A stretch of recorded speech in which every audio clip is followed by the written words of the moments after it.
जय जिनेन्द्र। जय जिनेन्द्र। जय जिनेन्द्र। जय जिनेन्द्र। आज का लेक्चर शुरू करेंगे। आशी विष कितने प्रकार के प्रज्ञप्त है?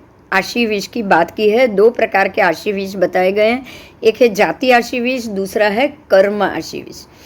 तो यहाँ परमात्मा से ये सवाल किया है कि आशी विष कितने प्रकार के हैं। गौतम स्वामी ने, भगवान ने कहा दो प्रकार के आशी विष। आशी विष का अर्थ है कि जिसके शरीर के अंदर विष व्याप्त हो। आशी विष, आशी का अर्थ है दाढ़। दांत में जब दाढ़ हो और उसके अंदर विष हो। तो ये हमने किया था अर्ध भरत प्रमाण, याद आ रहा है बराबर?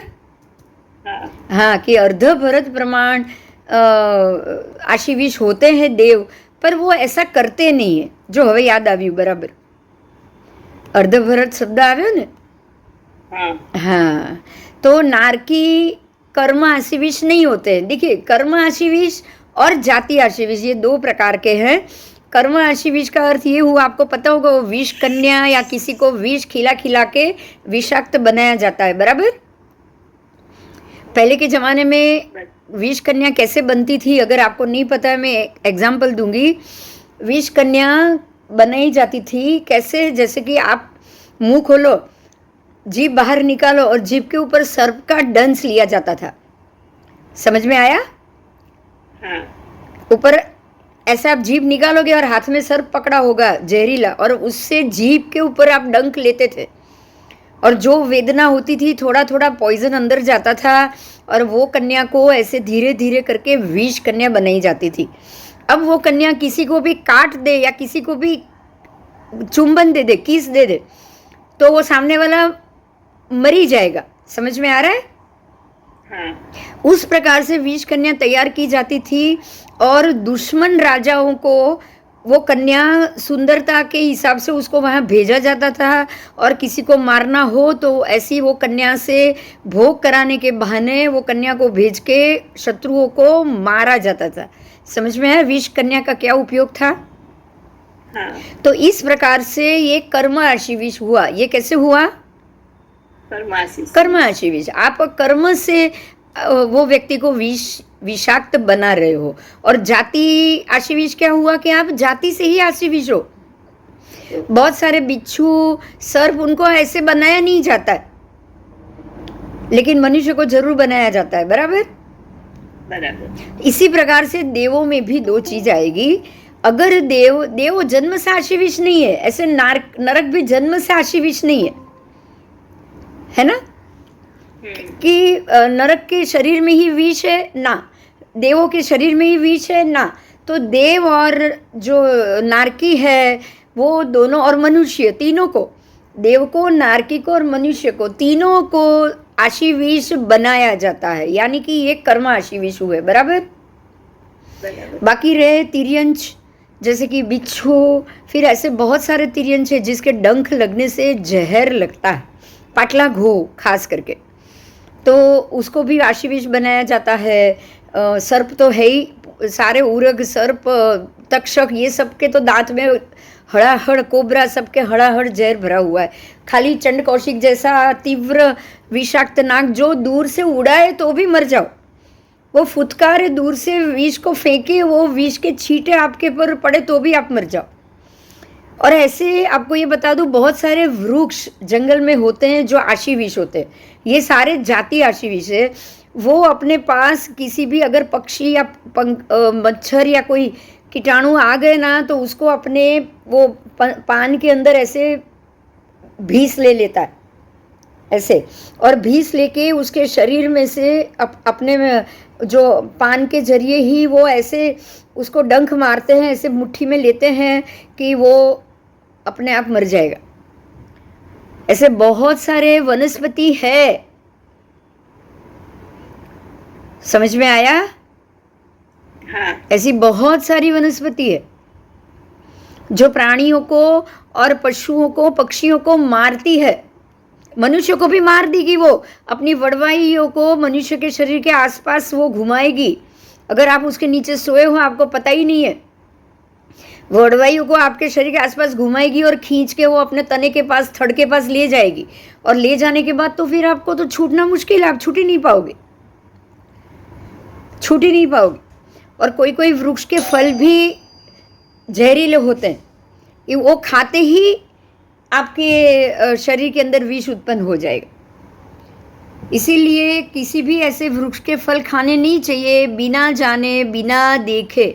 इस प्रकार से वनस्पति, तिर्यंच दोनों के अंदर विषाक्त है, बाकी वो जाति आशी विष है, बाकी रहे मनुष्य, तिर्यंच और देव वो कर्म आशी विष है। ठीक है, चल उरग जाति, हाँ ये जो जाति आशी विष है और कर्म आशी विष, तो ये मैंने दोनों समझा है आपको।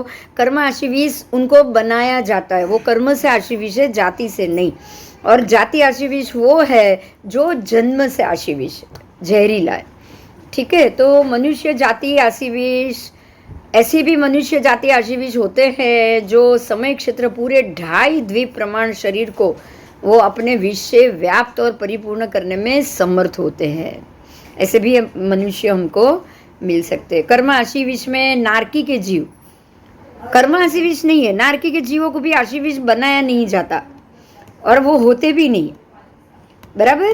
तिर्यक योनि के जीव कर्म आशी विष भी है और जाति आशी विष भी है।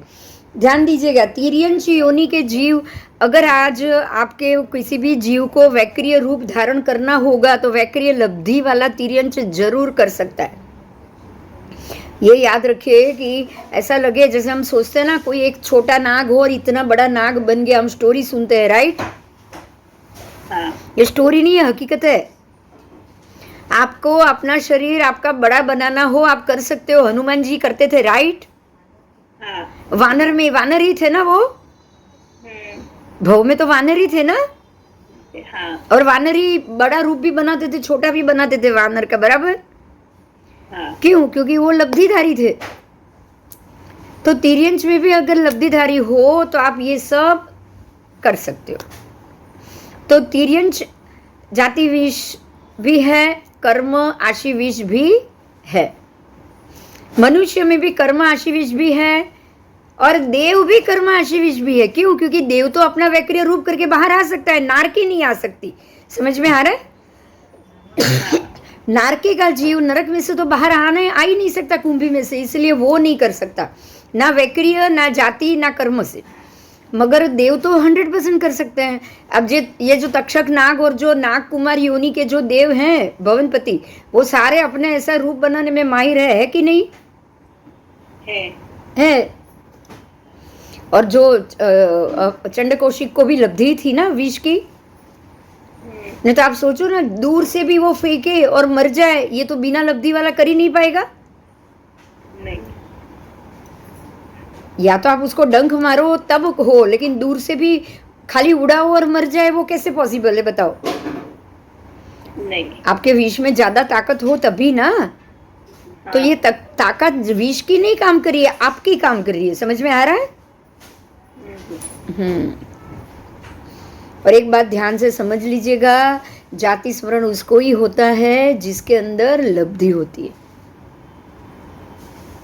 नहीं तो आप सोचो कि अगर चंड कौशिक इतना पापी जीव होता जिसके अंदर हड़ाहड़ जहर भरा हो, क्या वो जाति स्मरण में जा सकता था? नहीं। बोलो, इतना अत्यंत पापी जीव को कहां से जाति स्मरण आएगा बताओ?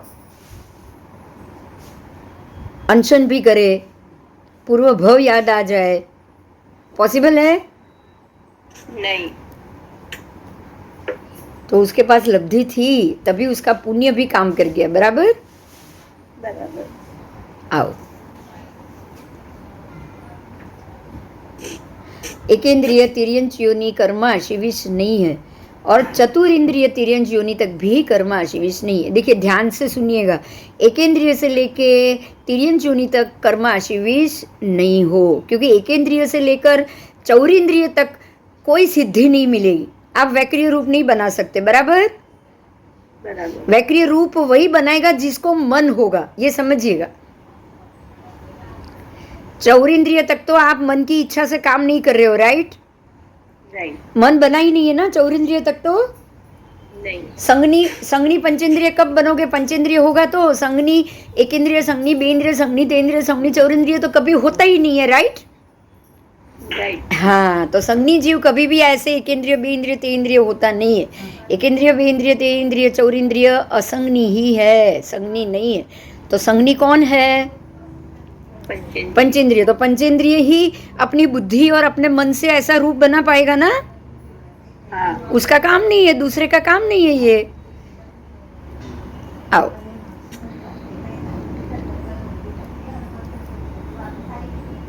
पंचेंद्रिय कर्म आशीविश भी है, पंचेंद्रिय जाति आशीविश भी है, क्योंकि ये जो सारे सर्प और बिच्छू की योनि है ना, वो सारी पंचेंद्रिय ही है ना। हाँ, तो आओ, एकेंद्रिय से लेकर चौरेंद्रिय तक आशीविश नहीं, पंचेंद्रिय जरूर आशीविश है, कर्म आशीविश। यदि पंचेंद्रिय तिर्यंश कर्म आशीविश है तो क्या सम्मूर्छिम पंचेंद्रिय तिर्यंश भी कर्म आशीविश है? देखो भगवान कैसा सवाल कर रहे गौतम स्वामी को। गौतम स्वामी ने कैसा सवाल किया? फिर सम्मूर्छिम भी वैसे होते हैं क्या?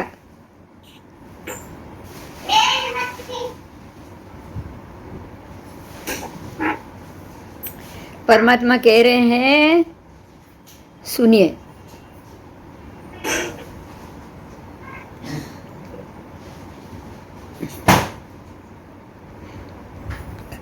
पर्याप्त संख्यात वर्ष आयुष्य वाले गर्भव क्रांतिक पंचेंद्रिय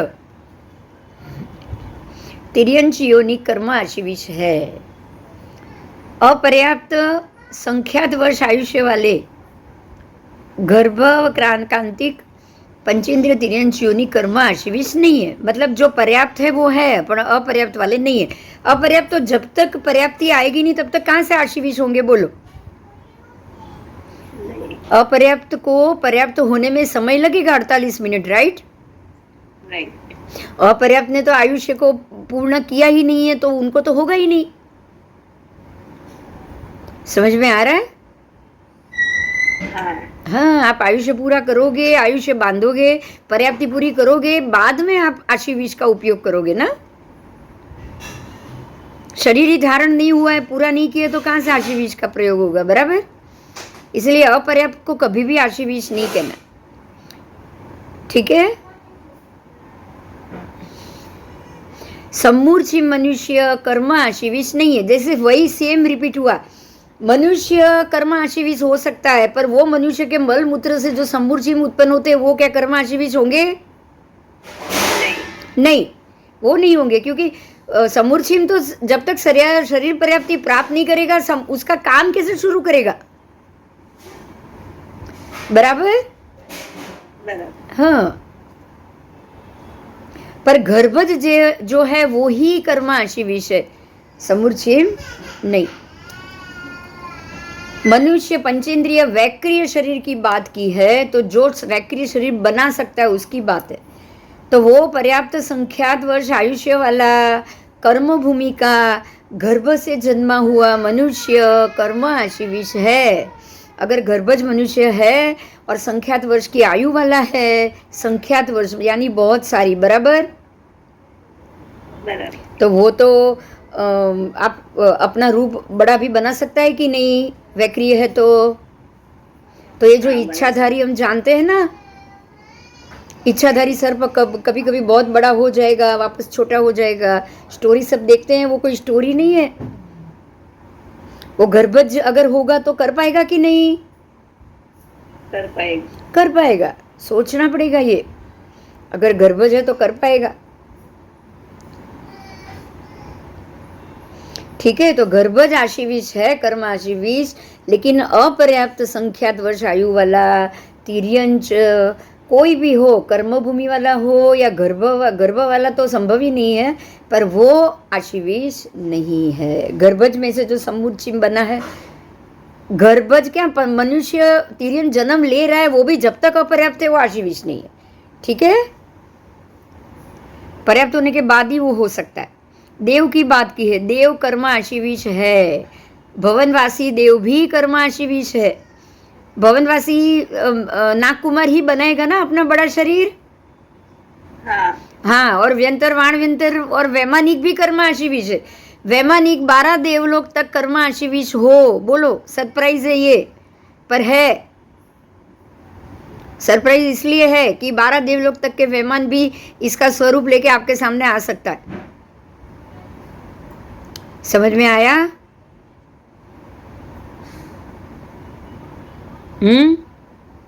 हाँ।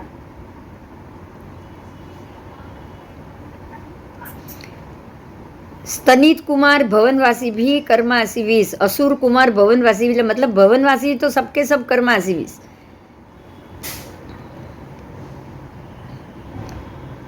दस के 10, एक नहीं 10 के 10 भवनवासी। असुर कुमार भवनवासी देव कर्मा आशीष। पर्याप्त असुर कुमार है, अपर्याप्त नहीं है। पर्याप्त असुर कुमार भवनवासी देव कर्मा आशीष नहीं है, जो पर्याप्त हो गए वो। अपर्याप्त भवनवासी देव कर्मा आशीष है। ये थोड़ा लिखने में मिस्टेक है, ये उल्टा होना चाहिए। अपर्याप्त को तो कभी होगा ही नहीं, राइट? राइट। हाँ, इसलिए उसको उल्टा ही समझो। क्यों? क्योंकि पर्याप्त असुर कुमार जो है वो कर्मा आशीष है, बराबर? बराबर। हाँ, पर अपर्याप्त नहीं है। अपर्याप्ति में कोई नहीं बन सकता, फिर मनुष्य हो, देव हो या कोई भी हो, तिर्यंज हो। वाणव्यंतर भी कर्मा आशीष, पिशाच भी कर्मा आशीष। ठीक है?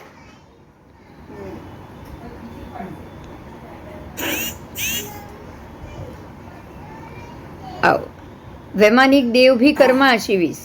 अब कल्पो प्रपन्न की बात की है। कल्पो प्रपन्न मतलब 9 ग्रेवे एक और अनुत्तर, 5 अनुत्तर वाले, क्या वो है? तो परमात्मा कह रहे हैं कि कल्पो प्रपन्न और कल्पातीत। तो कल्पो प्रपन्न यानी 12 देवलोक तक। कौन कौन? 12 देवलोक तक तो आशीष है कि नहीं? मैंने अभी थोड़ी देर पहले बोला, बोलो कौन है वो? असुर कुमार। 12 देवलोक तक असुर कुमार नहीं, वो तो भवनपति है। लेकिन 1 से 12 देवलोक वाले भी कर्म आशीष है, वो बन सकते हैं, अपना रूप ले सकते हैं आशीष का। वैक्रिय रूप तो कोई भी देव धारण कर सकता है कि नहीं? हाँ, 12 देवलोक तक सबके सब धारण कर सकते हैं। देखिए, पद्मावती माता आए और जो धर्मेंद्र आए तो उन्होंने तुरंत फणा वाला रूप लिया कि नहीं उनका? हाँ। भगवान के ऊपर फणा फैला के खड़े हुए ना। हाँ। और माता जी ने उनको ऊपर उठा लिया ना। हाँ। हाँ, तो वो बिना वैक्रिय रूप तो किया नहीं कुछ भी उन लोगों ने। नहीं। हाँ, वैक्रिय रूप किया तभी हुआ ना ये। हाँ, और संगम देव भी आए थे देवलोक से, तो उन्होंने जब परमात्मा को पीड़ा दी तो खुद ने वैक्रिय रूप किए तभी ना। हाँ। तो वो भी बना सकते हैं ना, ये बात तो कंफर्म हो गई। देवलोक से देव आके आपको सर्प के रूप में भी आके परेशान कर सकते हैं, बिच्छू के रूप में भी आपको डस सकते हैं, कोई भी रूप में आपको आशीष लेकर आ सकते हैं। आ सकते कि नहीं? आ सकते हैं। पर कल्पो प्रपन्न यानी कि ये हो गया नीचे का। कल्पातीत मतलब जो 9 ग्रेवेयक और 5 अनुत्तर है वो कल्पातीत है, कल्प से ऊपर। समझ में आया? तो कल्पातीत जो है उसमें जो देव है वो कर्माशीष नहीं है, बराबर? बराबर। कल्पो प्रपन्न कर्मा आशीष है। तो सहस्त्रार देवलोक जो 12वां देवलोक है तब तक है।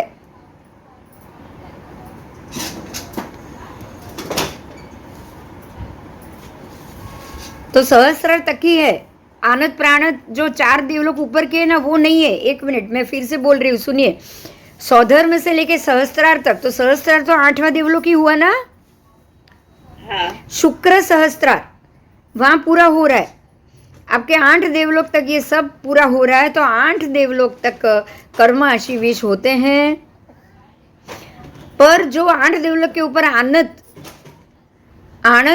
प्राणत आरत अच्युत, ये जो 8 9 10 11 12 4 देवलोक है वहां कर्म आशीष नहीं है। ठीक है? ठीक है।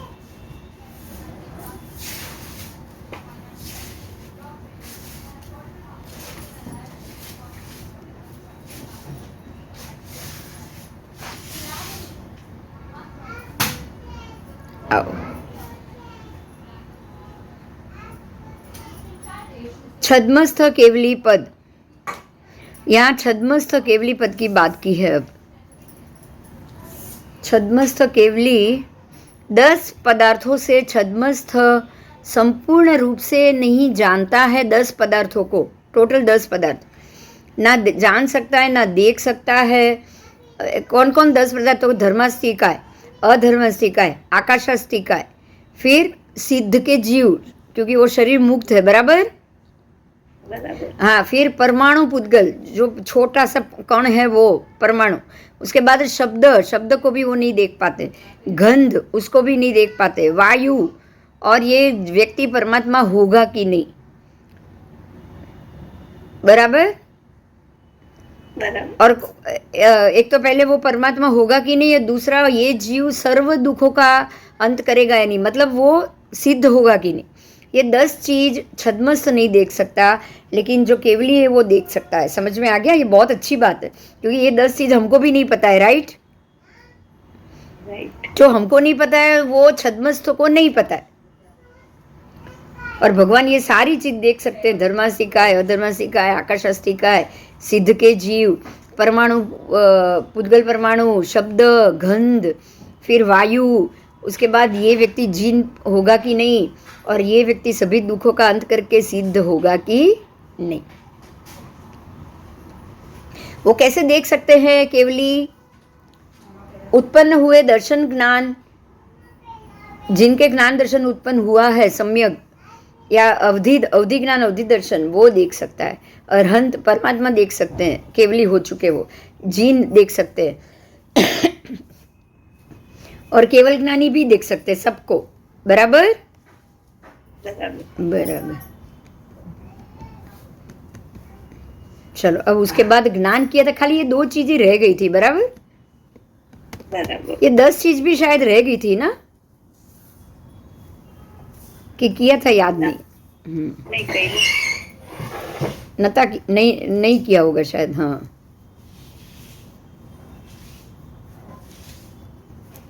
आओ, जो लब्धि की बात की वो लब्धि की बात पे आगे जाएंगे। लब्धि पद यानी कि कितने प्रकार की लब्धियां हैं, तो लब्धि टोटल 10 प्रकार की है। देखो, अभी हमने वो बात की ना कि वो लब्धिधारी होते हैं जिनको अपना पूर्व जन्म याद आता है, तो वो भी एक लब्धि है। अच्छा, जैसे गौतम स्वामी ने अंगूठा खीर में डाला था, वो भी अक्षय पात्र हो गया और खीर खुटी ही नहीं। एक छोटे से पात्र में से कितने तापस, 1500 तापस ने पारणा किया, तो वो भी लब्धि थी ना, अनंत लब्धि के निधान कहे जाते हैं, बराबर गौतम स्वामी। सूर्य के किरण को पकड़ के चढ़ना, वो भी लब्धि होती है, राइट। तो ये 10 प्रकार की लब्धि है। कौन सी? ऐसे तो 28 प्रकार की लब्धि है, पर यहाँ जो 10 प्रकार की बताइए उसको जानेंगे। ज्ञान लब्धि, तो अगर ज्ञान प्राप्त होना हो ना, आगम का ज्ञान और आगे आगे का ज्ञान, तो वो भी लब्धि हो उसको ही मिल पाता है। समझ में आया? हाँ। उसके बाद दर्शन लब्धि, अगर आपको सम्यक दर्शन हो या श्रद्धा हो, અહીંયા આવીને બાય હગી કીચી વગર બાય નહીં આવતો રે। હા, બાય બધાને બાય કરો, જો દક્ષાને બી બાય કરો, જો Daksha bye, Daksha bye, Daksha bye, Amitaji bye, બોલો બાય કરો બધાને। કે હું સ્કૂલે જાઉં છું, હું સ્કૂલે જાઉં છું।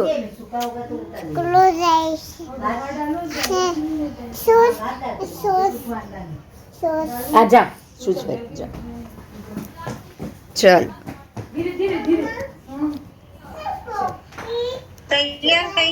हो गयो गयो। આજે છે ને ઓલું છે ઓપન હાઉસ છે એટલે થોડું લેટ જવાનું છે ને। तो ज्ञान लब्धि मतलब अगर आपको एक्सट्रीम ज्ञान चाहिए ना, जिसको हम बोलेंगे संसार से बाहर खुलने का, तो जब तक सम्यक दर्शन ना है ज्ञान मिलेगा? बताओ, सारा का सारा ज्ञान आपका अज्ञान है कि नहीं बिना सम्यक दर्शन? हाँ। तो सम्यक दर्शन तो सबसे बड़ी लब्धि है कि नहीं? सम्यक दर्शन ऐसे तो मिलेगा नहीं किसी को, रास्ते में तो पड़ा नहीं है। नहीं। उसके लिए जो मेहनत कर रहे हैं, कितने भवों की मेहनत से सम्यक दर्शन होगा, बराबर। बराबर। हाँ, तो यही लब्धि है जो आपको ज्ञान दिलाने में भी काम आएगी। बिना सम्यक दर्शन तो आपका ज्ञान सम्यक ज्ञान होना ही नहीं है, बराबर। बराबर। तो ज्ञान लब्धि, दर्शन लब्धि। अब चारित्र लब्धि। चारित्र लब्धि, देखिए दर्शन ज्ञान लब्धि आ जाए और आपको पता चल जाए कि ये रास्ता ही मुझे मोक्ष दिलाएगा, तब आपका चारित्र है वो सम्यक हो पाएगा, बराबर। बराबर। जैसे ज्ञान अज्ञान है, दर्शन में भी सम्यक दर्शन और मिथ्यात्व अपोजिट है, वैसे चारित्र में भी चारित्र कुचारित्र दोनों है कि नहीं, बोलो। है। तो बिना दर्शन ज्ञान सम्यक दर्शन के बिना का चारित्र सारा बेकार गया। हाँ। नियाणा बांधने में काम आएगा, और किस में काम आएगा बताओ, है ना। हाँ। तो ये चरित्र लब्धि। अब चारित्र अचारित्र लब्धि। चारित्र अचारित्र, अब इसको कैसे लब्धि माने। तो जो मैं अभी अभी आपको आपके सामने बोली कि चारित्र को कुचारित्र में कौन कौन परिवर्तित करेगा, बोलो। मिथ्या। मिथ्या। मिथ्यात्वी अथवा तो जो अभवी जीव है, तो अभव्य भी तो एक प्रकार की लब्धि हुई कि नहीं। हाँ। क्या हुआ, अभव्यपना क्या हुआ बताओ। लब्धि हुई। वो ऐसी लब्धि हुई जो कभी भी आपके अंदर से नहीं जाने वाली। तो ऐसी चीज जो हमेशा आपके साथ रहेगी वो उपलब्धि होती है ना, हाँ। वो लब्धि होती है ना, होती है कि नहीं। होती है। होती है, चाहे अशुभ है पर है, बराबर। बराबर। तो चारित्र अचारित्र, तो उसमें चारित्र भी है, कुचारित्र भी है, चारित्र भी है, अचारित्र भी है, राइट। राइट। हाँ, तो ये भी एक प्रकार की लब्धि, क्योंकि आप सोचो कि एक अभवी जीव चारित्र ले रहा है, लेने के लिए क्यों ले रहा है, तो समसरण की रिद्धि पाने के लिए ले रहा है ना, और 9:30 पूर्व का ज्ञान ले रहा है, और जाके 9 ग्रह तक जाएगा और वापस आएगा, तो वो भी उसने ज्ञान की अज्ञान की, जैसे वो जो भी आप मानो, उसको ज्ञान मानो अज्ञान मानो, पर वो लब्धि के बगैर तो आएगा नहीं। नहीं। 9:30 पूर्व तक का ज्ञान क्या बिना लब्धि आएगा। नहीं। नहीं, तो वो चारित्र अचारित्र लब्धि हुई, ठीक है। उसके बाद दान लब्धि। दानवीरों का नाम हमने देखा है, जगड़ूशा दानवीर या और कोई दानवीर, जैसे ये शालीभद्र, और उनको तो पेटियां उतरती थी और देते थे, तो बिना दान लब्धि क्या ऐसा होगा कि देव आपको दान पे दान देते जाए, ये बिना लब्धि हो पाएगा। नहीं हो पाएगा। तो दान लब्धि भी कहा गया, ऐसे ही लाभ लब्धि। बहुत सारों को ऐसा होता है, जहां जाके खड़ा हो जाए उसको लाभ ही लाभ होता है ना। हाँ, तो वो हुआ लाभ लब्धि, बराबर। तो दान लब्धि आपको पता है कि परमात्मा को आहार कराने वाला नियम देवलोक में जाता है, बराबर। तो वो किसको मिलेगा, जिसको दान लब्धि होगी उसको ही, है ना। देखिए पूरण सेठ के यहाँ भगवान ने पारणा किया और देवलोक का आयुष्य बांधा जीरण सेठ ने, पता है ना वो। तो वो लब्धि जीरण सेठ के पास थी तभी ना, पूरण के पास नहीं थी। बराबर। हाँ, तो वहां भगवान ने गोचरी की तब भी मिला लाभ किसको, भावना जीर्ण की थी ना, उत्तम। तो वही लाभ लब्धि का लाभ लब्धि के रूप में उसको ही मिलेगा जो उत्कृष्ट भावना कर पाएगा, राइट। ऐसे ही भोग लब्धि कह सकते हैं, सारे तीर्थंकर परमात्माओं की वो भोग लब्धि होती है, सारे चक्रवर्ती उनको भी भोग लब्धि होती है। वो तो ये तो नियाणा बांधे बगैर तो होगा नहीं। वासुदेव, प्रति वासुदेव, सबको भोग लब्धि होती है कि नहीं, होती है, ठीक है। ऐसे ही उपभोग लब्धि શું થયું, हाँ, ऐसे ही उपभोग लब्धि। तो भोग जो चीज़ है उसको बार बार आप उपभोग कर पाओ, तो वो भी उसको भी एक प्रकार से लब्धि कही जाती है, तो ही आप उसको उपभोग कर सकते हैं। उसके बाद है वीर्य लब्धि। वीर्य लब्धि मतलब वो अंदर की ताकत है, वीर्य की स्फूर्णा करते हैं और वीर्य को ही फोराओगे तब भी आपके घाती कर्म का क्षय होगा। बिना वीर्य लब्धि कोई भी जीव घाती को क्षय नहीं कर सकता। समझ में आ रहा है? बिना वीर्य का फोरव करना ही पड़ता है। वीर्य को वीर्यांतराय के बगैर, ध्यान दीजिएगा, सबसे पहले वीर्यांतराय को ही होगा, तब ही जाके आपके मोहनीय का क्षय होगा। बिना वीर्यांतराय कर्म के आप वो अंतराय जब तक दूर नहीं होगा आपका मोहनीय का क्षय नहीं हो पाएगा। पता है ये बात किसी को? कौन जानता है? बोलो। नहीं। अंदर से मिथ्यात्व मोहनीय, ध्यान दीजिए, जो 3 प्रकार के मोहनीय है, चारित्र मोहनीय, मिथ्यात्व मोहनीय है ना, और दर्शन मोहनीय, 3 मोहनीय है कि नहीं? हाँ। मोहनीय के 28 कर्म में 3 मोहनीय है, दर्शन मोहनीय, चारित्र मोहनीय, मिथ्यात्व मोहनीय। जब तक ये 3 दूर नहीं होगा, और ये 3 दूर करने के लिए ही वीर्य चाहिए आपको, वीर्यांतराय के बगैर ये 3 दूर होते ही नहीं है। बराबर? हाँ, होते ही नहीं है। आपके आत्मा के जो 8 रोचक प्रदेश हैं उसके ऊपर जो लगे हुए कर्म है उसको हटाने के लिए वीर्य बढ़ाना ही पड़ेगा। और जब वीर्यांतराय दूर होगा तो ही आप ये इस अष्ट कर्म को उठा सकते हो, उसको भोगने में या खत्म करने की क्रिया चालू कर सकते हो, वरना नहीं। ठीक है? वीर्यांतराय दहनाय आप बोलते हो कि नहीं पूजा में? हाँ, वीर्यांतराय दहनाय।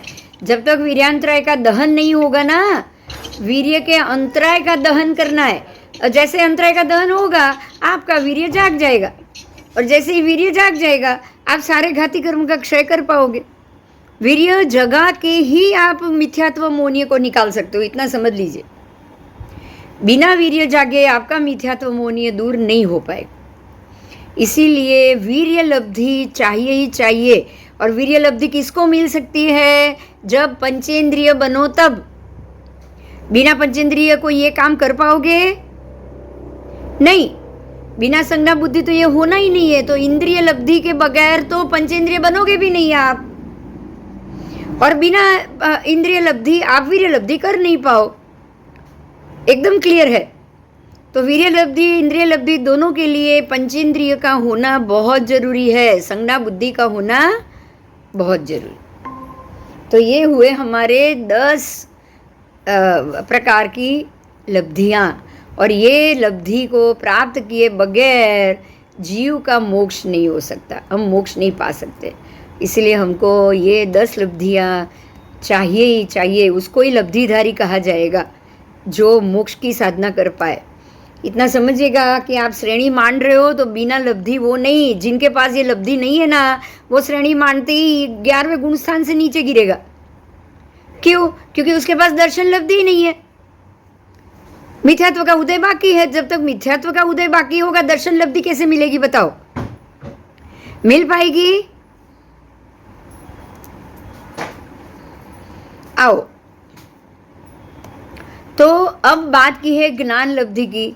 तो मति ज्ञान, श्रुत ज्ञान, फिर मन प्रयोग ज्ञान, अवधि ज्ञान, अवधि ज्ञान और केवल ज्ञान, ये 5 प्रकार के ज्ञान भी लब्धिधारी को ही मिलेंगे। और ऐसे ही अज्ञान लब्धि, जैसे ज्ञान लब्धि मैंने पहले भी बोला, भव्य जीव वो भव्यता लब्धि है, तो अभव्य जीव भी लब्धि ही कही जाएगी, क्योंकि अभवी कभी भी भव्य नहीं होने वाला। ऐसे ही अज्ञान कभी भी ज्ञान नहीं होंगे। तो अज्ञानी बनना भी एक लब्धि है, वो जीव लब्धि से ही प्राप्त करता है। अज्ञान लब्धि कितने प्रकार की? 3 प्रकार की, मति अज्ञान, श्रुत अज्ञान, विभंग अज्ञान। अब देखो, अज्ञान को भी लब्धि बोलोगे, ये पता था? नहीं। हाँ, अज्ञान भी लब्धि है। कुछ मिला है आपको, वो लब्धि समझ में आ रहा है? आपको कुछ स्पेशल मिला है, वो लब्धि। आओ, अब दर्शन लब्धि की बात की है, तो दर्शन लब्धि कितने प्रकार की है? सम्यक दर्शन, मिथ्या दर्शन, और सम्यक मिथ्या दोनों, मिश्र दर्शन। समकित मोहनीय, मिथ्यात्व मोहनीय, मिश्र मोहनीय, 3 है कि नहीं? हाँ। बस, तो यही तीनों का दूर होना, तो आपको दर्शन लब्धि मिल गई। समकित मोहनीय जैसे ही दूर हुआ, सम्यक दर्शन मिलेगा। मिथ्यात्व मोहनीय दूर हुआ, आपको समकित मोहनीय सम्यक दर्शन मिलेगा। मिथ्यात्व मोहनीय दूर होने से क्या मिलेगा आपको? मिथ्यात्व मोहनीय दूर हुआ तो सम्यक दर्शन हुआ। और मिश्र मोहनीय दूर होगा तो आप सम्यक दर्शन में जाओगे। तीनों के दूर होने से आपको मिलेगा तो सम्यक दर्शन ना, तो वो है सम्यक दर्शन लब्धि। तो जो व्यक्ति सम्यक दर्शनी बन गया उसको सम्यक दर्शन लब्धि। जो व्यक्ति खाली मिथ्यात्वी है और मिथ्यात्वी होने वाला है तो वो भी एक लब्धि है। और जो मिश्र पे पहुंच गया, जिसको पहला सम्यक दर्शन हुआ, तो वो अब उसका सम्यक दर्शन आता जाता रहेगा, तो वो मिश्र में है, मिथ्यात्व में भी है, कभी कभी सम्यक में भी है, वो भी एक लब्धि हुई।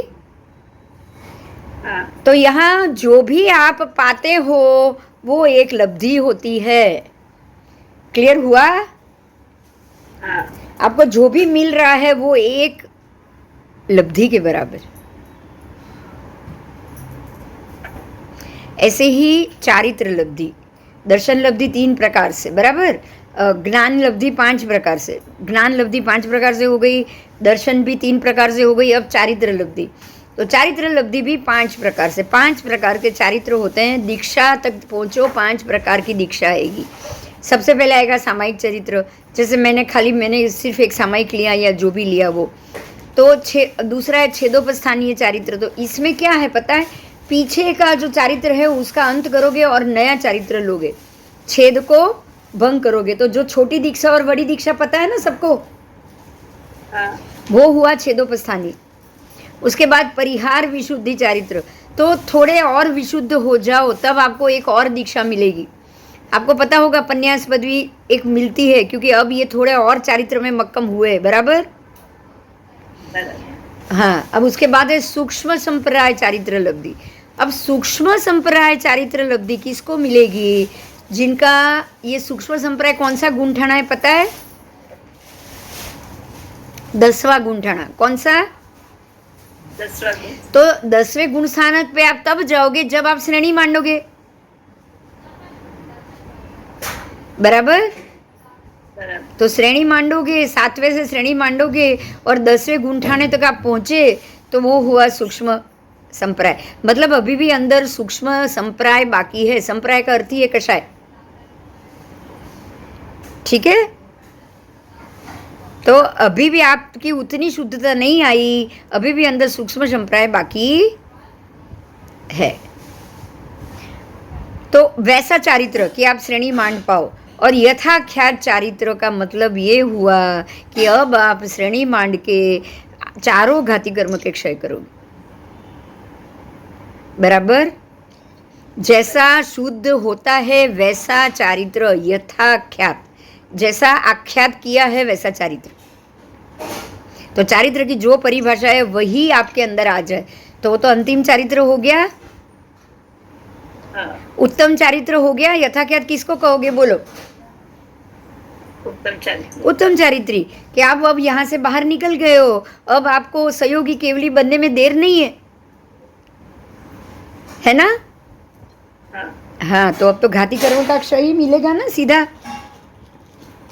तो यथाख्यात चारित्र हो तो ही घाती कर्म का क्षय हो सकता है, ये याद रखना, इसके बगैर नहीं। तो ये लब्धि हुई ना यथाख्यात चारित्र भी।